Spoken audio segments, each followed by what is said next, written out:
यमुना नदी का उद्गम स्थल यानी यमुनोत्री। वैसे तो यमुना यमुनोत्री से भी ऊपर कालिंदी पर्वत से निकलती है, पर पौराणिक मान्यता और भौगोलिक स्थिति के कारण यमुनोत्री को ही यमुना का उद्गम स्थल माना जाता है। चार धाम यात्रा की शुरुआत यमुनोत्री से ही होती है और यमुनोत्री जाने के लिए दो रास्ते हैं। पहला रास्ता गंगोत्री को जाने वाले रास्ते से धरासू बैंड से बड़कोट होकर और दूसरा रास्ता देहरादून से बड़कोट होकर। हमने भी देहरादून से बड़कोट के रास्ते को चुना है। यमुना नदी के किनारे किनारे घुमावदार रास्तों से होकर हम बाइक से आगे बढ़ रहे हैं। यमुनोत्री यात्रा के लिए आप ऋषिकेश या देहरादून से बस भी ले सकते हैं, जो आपको जानकी चट्टी तक पहुंचा देंगे, या फिर आप बाइक रेंट पर लेकर अपनी यात्रा कर सकते हैं। यमुनोत्री का रास्ता तमाम प्राकृतिक सौंदर्य से भरा हुआ है। इस रास्ते में एक तरफ ऊंची ऊंची चोटियां हैं तो दूसरी तरफ गहरी खाई, और गहरी खाई में बहती हुई यमुना। रास्ता जितना सुंदर है उतना ही खतरनाक भी। आपकी एक गलती आपको बड़े मुसीबत में डाल सकती है, इसलिए यहां पर गाड़ी चलाते समय विशेष सावधानी रखने की जरूरत है। कालिंदी पर्वत से नीचे उतरती हुई यमुना का नीले रंग का पानी बाकी की नदियों से कुछ अलग सा मालूम होता है। यमुना सकरी घाटियों के बीच से बहती हुई बहुत ही मनमोहक लगती है। सुबह हरिद्वार से यात्रा आरंभ करने में हमें कुछ देरी हो गई थी।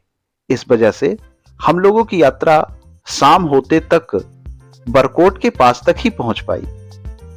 यमुना घाटी की सुंदरता को देखते हुए और अपने कैमरे में संजोते हुए हम आगे तो बढ़ रहे थे, लेकिन अब यह समझ आ गया था कि जानकी चट्टी पहुंचते पहुंचते रात हो जाएगी।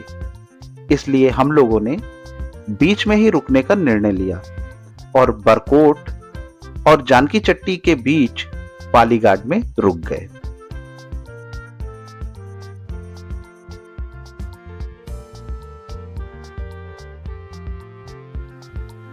गुड मॉर्निंग दोस्तों, हम लोग कल निकले थे यमुनोत्री के लिए। रास्ते में ये एक पालीघाट करके जगह है, देख सकते हैं आप। तो यहाँ पे हम लोग रुक गए थे। ये जानकी चट्टी से लगभग 20 से 25 किलोमीटर पहले है। अब आगे की यात्रा अभी आज सुबह हम लोग कंटिन्यू कर रहे हैं।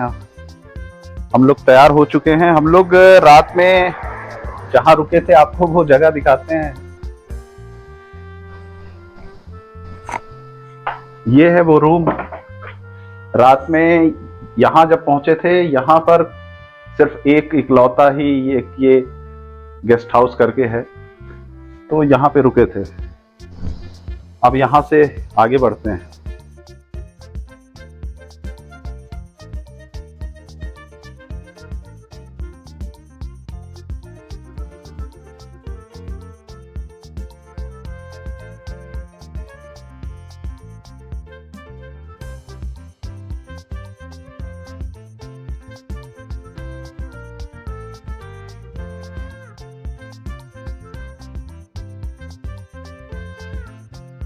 यमुनोत्री यात्रा के लिए सबसे अनुकूल मौसम अक्टूबर का ही होता है। अक्टूबर के पहले मानसून के कारण रास्ते खतरनाक हो जाते हैं, लेकिन अक्टूबर में खतरे थोड़ी कम हो जाते हैं और ठंड भी ज्यादा नहीं होती है।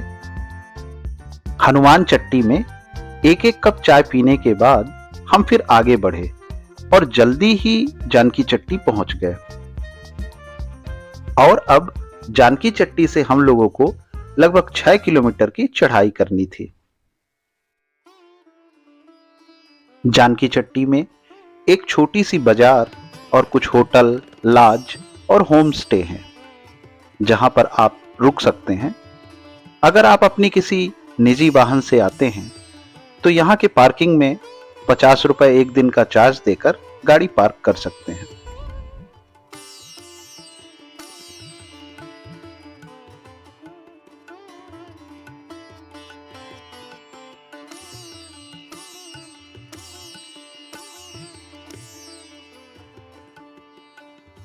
चार धाम की यात्रा अपने आप में सबसे खास है और चार धाम की यात्रा का पहला पड़ाव है यमुनोत्री।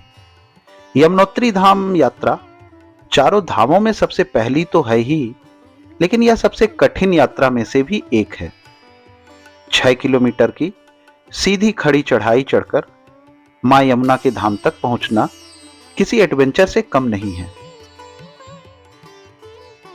यमुनोत्री धाम ट्रैकिंग में पहला 1 किलोमीटर तो सामान्य चढ़ाई वाला पड़ाव है और उसके बाद के 2 किलोमीटर मध्यम चढ़ाई वाले खंड हैं और उसके बाद 2.5 किलोमीटर कठिन चढ़ाई चढ़नी पड़ती है और उसके बाद आधा किलोमीटर मंदिर तक ढलान में चलना पड़ता है।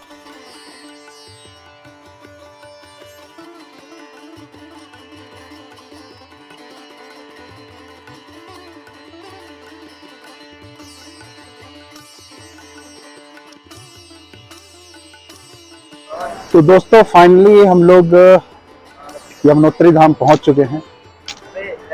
बाइक चलाई हमने, उसके बाद 6 से 7 किलोमीटर पैदल चले हैं और यमुनोत्री की चढ़ाई चार धाम की यात्रा में सबसे खतरनाक मानी जाती है। वैसे तो केदारनाथ सबसे ज़्यादा दूर है ट्रैकिंग के लिए, लगभग 20 से 22 किलोमीटर पैदल चलना पड़ता है, लेकिन केदारनाथ में जो कठिन चढ़ाई है वो भी लगभग 8 से 10 किलोमीटर है। और यहाँ पर यमुनोत्री धाम में भी आपको लगभग 6 किलोमीटर वैसे ही कठिन चढ़ाई चढ़ना पड़ता है।